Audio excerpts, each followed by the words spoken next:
I was really surprised to find um, Albert Lee Terry Jr.'s work in the Joan Benet Ramsey case. I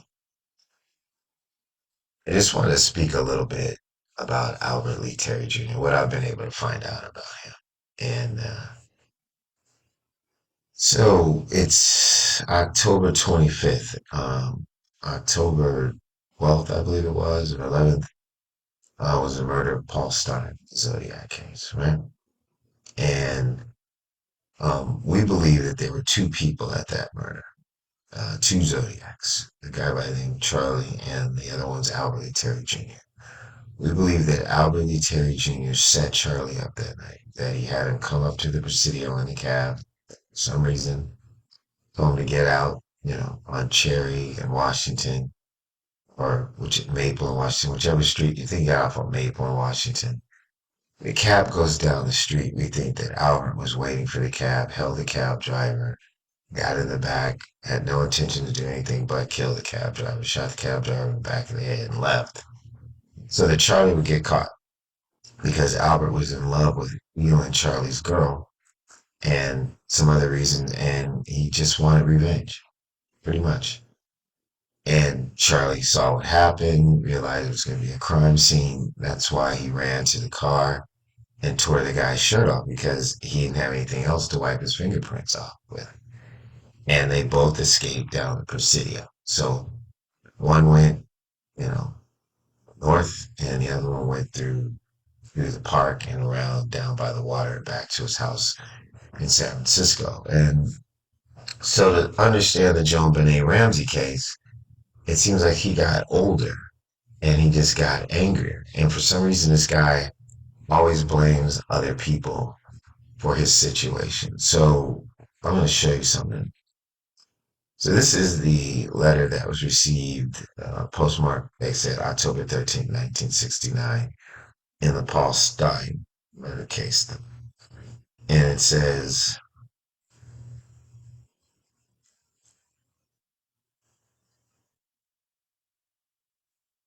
"This is the Zodiac speaking. I am the murderer of the taxi driver over by Washington Street and Maple Street last night. To prove this," yeah, it's hard to make out that word. It's supposed to be, "Here is a blood-stained piece of his shirt. I am the same," it's supposed to be, "man who did the people in the North Bay area." So he has the shirt. I don't think Charlie knew that Albert was the other guy that night. You know, I don't know how he explained it to him, but that's Albert Lee's signature right there, AL. That's his signature. And in this smudge mark is the only picture we have of this guy. So this looks like a fingerprint, right? That is a cleverly designed image. And you see right there, I believe that's Charlie, and that's Ellen, the woman that he is obsessed with. That's Charlie's girl. Okay? So where's that? So that's the only picture we really have of Albert. He's got like a ace of spades or spade on his head. I don't know what that means. There's her picture again right there. And if you saw a video of her at the St. Vincent de Paul thrift store on the day the Zodiac was supposed to turn himself in, she looks just the same. Her hair kind of like that. His depiction of her. And that's the depiction we saw in the Joe Benet Ramsey ransom note. And then this is her staring at him with her arms crossed, and then some horrible picture there, right? But there was a bloody shirt that came with this letter. I mean, they're not joking. So he was involved in that murder. Somehow they didn't realize at this point that he was the problem. Um, I'll give you a closer look at that picture. Let's see which one will pull up. Right, so here it is again. Again, that's her here, and then there he is. Right, this gentleman right here, Albert Lee Terry Jr. And we'll go big up one more time. Let's really get a good look for it. So this is how he depicts her a lot in his drawings again. There she is again. So he's obsessed with her. And she hasn't picked Charlie completely yet. They're living together, been living together for about 3 years, but they eventually have a child and get married. He fakes his death in December 1971, where he goes into the witness protection program. That's when he finally turned against them, right? But this establishes them in the Zodiac, for real. Like, that's who the Zodiac is. There's more people, but it's Charlie, Ellen, and Albert Lee Terry Jr., and he's the one with this talent. So let's kind of push to the JonBenet Ramsey note, right? And I'm telling you, this is this guy's work. So we get to this word over here. See if I can get back to that. Mhm. Okay, and get back to this. Just kind of walk you through it.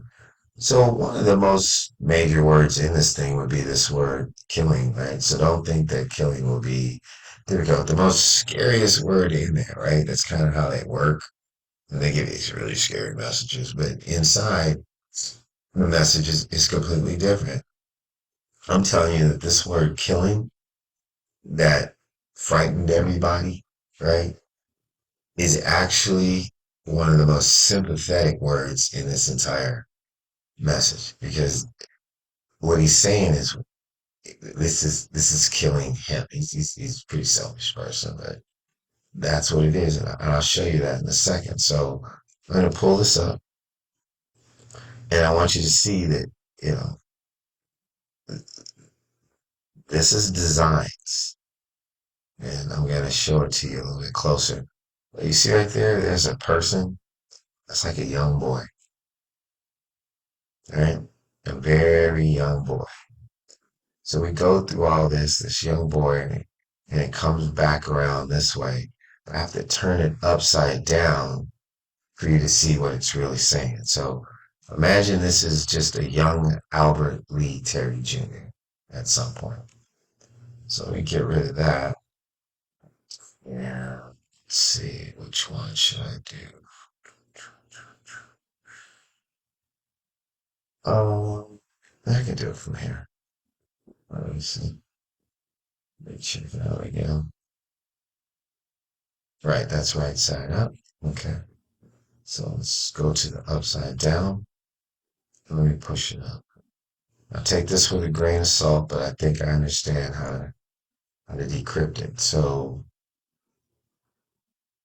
here's Ellen, I believe, or some representation of part of his life or something like that. Um, this is a SEAL. So he was in the Navy, and apparently he was associated with the SeaWolves down at NAS North Island in San Diego, which was where he was operating partially for the Zodiac. I think that's where he was based. We believe he killed Cherry Joe Bates, and that's where he was based. So it was a SeaWolf. So I don't know if this is completely accurate, right? But I'm trying to show you how he takes this word killing, and in the message, it's really scary to the public. But if you read it through the picture codes, you find out that it's completely different than what the opposite is outwardly. And that these letters, all these scary letters that were coming out to the public, were actually just letters. People just expressing how they feel, talking to each other, um, confessions to the murders, what was going on inside of them. If it wasn't in code, you would think that they had already been busted, were sitting at the table in the interrogation room and just telling the whole story. And so if I'm right, this is some part of his life. I believe that's her. So I think he's saying, since I met you, right, and went on this road, and I was down in the sea wolves, right, and I believe that was the little boy was somewhere around here, and did what I did. Um, I came to this point in my life, this path. And I think this kind of is represented upside down like a rose or something, or like whatever flower you take to a funeral. I don't know what they are. And then he went down this path, right, to where he faked his death. He died. But then he came back as a ghost. This is like Casper the Friendly Ghost, right? This is what ghosts look like in cartoons back in the 60s and so on and so forth. So this letter's in the 90s, right? We're like 30 years past where that was, right? So that's her. I met you, when I was a little boy. Yeah, my story from a little boy when it was right side up. And now it's like, I met you, went on this path, was down at the Seawolves. And maybe that's how they found each other. I don't know. And I guess he's saying, you convince me to do this thing to become this Zodiac thing. He was probably killing before she ever met him. But whatever, he blames somebody else for everything. And then, I faked my death, right? The flower at the funeral, he's laying in the casket or whatever in the ground or on his back. He didn't really die. He went into the witness protection program. And then I came back as a ghost, right? Whatever. And then found myself in a different place as a young man, right? And then I started becoming an older man. See that? And now I'm slowly climbing the ladder of age and becoming a dinosaur. So, if we're right, this whole thing about Joan Benet Ramsey getting murdered to elevate this letter for this extortion of her and the guy that was the head of their group to come up to Canada and him to get his victory. And there's some other stuff I can't even decode for you because it's so vulgar, right? Was all because of this narcissistic individual's self pity about how he blames her, him, and all these other things for his path. He's some kid who's in the military. He's innocent. They didn't make him become a killer. They didn't make him stomp that woman's head. They didn't make him decide to draw all these messages for this thing that he's doing. But when he was doing it with the Zodiac, at least he had the excuse that they were trying to stop the Vietnam War. There was a Yeah, there was a cause, right? You say, well, we're going to take 5 lives to save 100,000. Whatever excuse you want to use, but at least there was one. It looked like that most of them truly believed in. But then he found himself turning on them, turning on Charlie, turning on Ellen, tried to get Charlie busted by murdering another person. He uses murder of innocent people to extract revenge on his friends. Now, I'm sure he's an old man now, and a lot of you probably don't even care, right? But why destroy the entire reputation of a family and let people believe that a mother, Patsy Ramsey, murdered her child, right? When there is plain evidence that this individual right here, who has been selfish, narcissistic, and taken no responsibility for his actions, has left us undisputable proof that at least he was involved in the creation of the ransom note, which everybody uses for the basis of blaming Patsy Ramsey for killing her child. That is the part that I can't countenance when I found this information. So, look, I'm not trying to be famous. I'm not trying to do this for money. I was doing these investigations to find the truth in the Zodiac. And I've been fighting tooth and nail through that situation because there are people who really don't want that case revealed.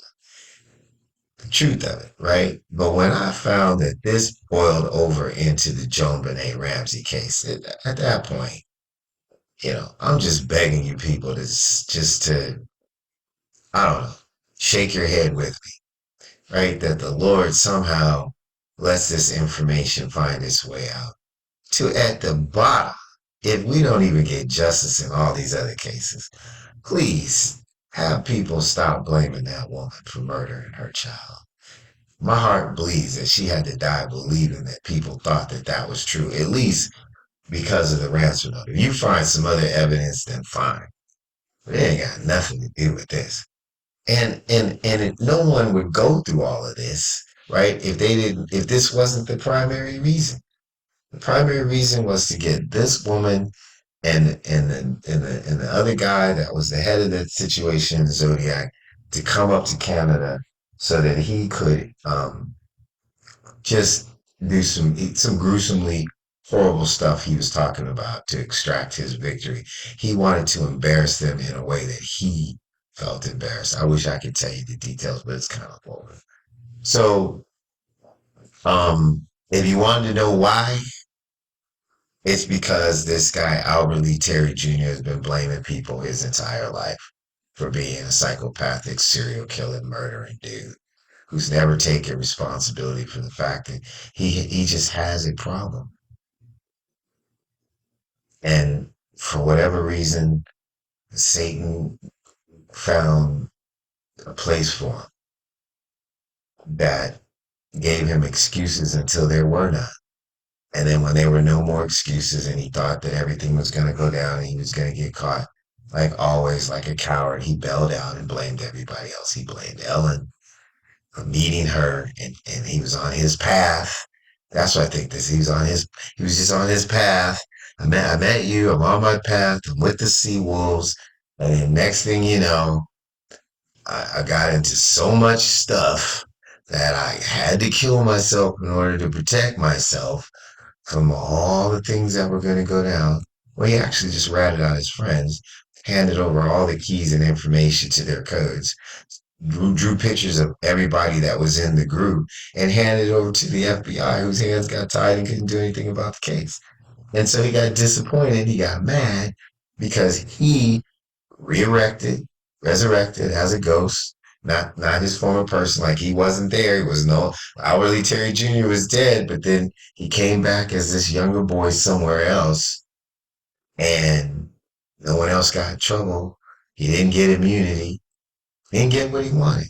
And then he found himself as an older man in the 90s and felt like he was becoming a dinosaur. He's just a dick. You know? I don't know why you people are spending so much time, money, effort, and resources trying to defend this individual. Obviously, every human being has some worth, right? But wouldn't his worth be better that if he was incarcerated, even at his old ass age, sat in front of a recording camera and told us his complete story so that some other youth on the planet Earth that is this narcissistic, this selfish, this homicidal realizes that no matter how long it takes, law enforcement will find you, will get you, and there will be some responsibility, and maybe think that it's just not worth it. Because right now, kids are doing just crazy stuff to get on TV and murdering people, and because they think that that's the answer. If for nothing else, to close all these cases, the Zodiac cases, Cherry Joe, the Texas murders, and this Joan Benet situation, all these cold cases that are famous in America, right? And this knucklehead, this one dude, has his finger in every single one of them, but not like the other serial killers that we have that we seem to glorify, right? This guy is just I mean, he is the poster child for being selfish. Okay. I was young, now I'm old, now I'm becoming a dinosaur. No, you were a killer, you were a psychopath, you were a coward, you were a traitor. You never ever tried to do the right thing and you blamed everybody else for your problems. I do not know what happened to him as a child. I have a sneaking suspicion what he feels was the ultimate sin upon him. Something probably in Catholic school. We all know the stories, right? But at the end of the day, right? Everybody, every human being has had a challenging situation in their lifetime. It's a part of growing up. When kids are parents and raising kids, they're just doing the best they can. We don't all start killing people because we think that something bad happened to us. Some of us actually rise above our station, change our lives from negative to positive, and start helping people. Tony Robbins once said he would never have been the person he became, the success he became, had it not been for the abuse that he got from his mother. That motivated him to prove her wrong. To give this guy a pass, to give this situation a pass, and to destroy the lives of the Ramseys, and to make all these movies and books and podcasts about the murders of these other people that don't tell the truth about what happened to them is a disservice to history. It's a disservice to our lives. It's a disservice to their souls. And it's a disservice to young people now who can't find a shining light to follow, right? I mean, they don't have a carrot. You have a guy in the White House who is pardoning every criminal on the planet Earth, right? I mean, you have the situation in the Middle East where Israelis truly need to protect themselves in a hostile environment, but then turned it into um, one of the worst genocidal tragedies in history. Um, we're blowing up people on boats, with lightning bolts from the sky. I mean, yeah, we need to fight drug addiction, but you know, drug drug cartels wouldn't have anybody to sell to if they didn't have addicts. The world is falling apart, man, because people are not taking responsibility or looking at things as as as a me thing. They're looking at as a you thing. Like you are the reason, you're the reason, you're the reason, you're the reason, you're the reason, you're the reason. And so I don't know. I mean, it is putting all the resources of the FBI into stopping people from shaving points in NBA games more important than a guy who fell in love with a girl who's probably bisexual, most likely. Well, not most likely, definitely is. Who fell in love with his lover. They became a straight couple, had kids. He got mad because he wasn't in that relationship on either side, blames her because he could have been straight with her, he could have a relationship with her. It's like Charlie did, right? And there's nothing wrong with being, whatever your sexuality is, that's between you and your Lord and your partner. At the end of the day, if you're not out here killing people and hurting people and you're doing your job, like being a fighter pilot or being a Navy SEAL. I mean, really, you know what? If a guy's in a dress, but he can shoot somebody from 3,000 yards away or a mile to save my ass and does it for the right reason and for his country, I don't care if he's wearing a tutu. I really don't. I just don't give a damn. I'm like, bro, what size do you wear? I want you to have the right dress Right when I go into Abbottabad or up into Tora Bora to make sure these dudes don't take my ass out. Are you good? You got the corset, you got your shit, right? You got your leather on. You ready to go? I'm ready to go. Well, cool. Put your hat back, put your scope on and let's go get these fools. I mean, come on, man. You're mad at people for wearing a dress, even though it's weird, in my opinion, totally. Right? I dig lesbians though. See how you gotta be real. You gotta be real. But you're gonna spend millions of dollars chasing me around town, right? To stop me from showing people that Patsy Ramsey didn't murder her daughter. Instead of spending millions of dollars and finding this fool, right, who in a ransom note in cartoon pictures, right, that he's heartbroken, that we're on the right path, became a sea wolf in the Navy, and somehow became a serial killer, right? Faked his death with this flower that you give at funerals. I forget, I don't know what they are. Killed him, lied about killing himself, became a ghost, found a new life in Canada, right? As a young man, became an old man, and now is slowly becoming a dinosaur. So I'm gonna go kill a 6-year old so that I can extract my victory. Man, give me a break. That's my presentation. I'm done.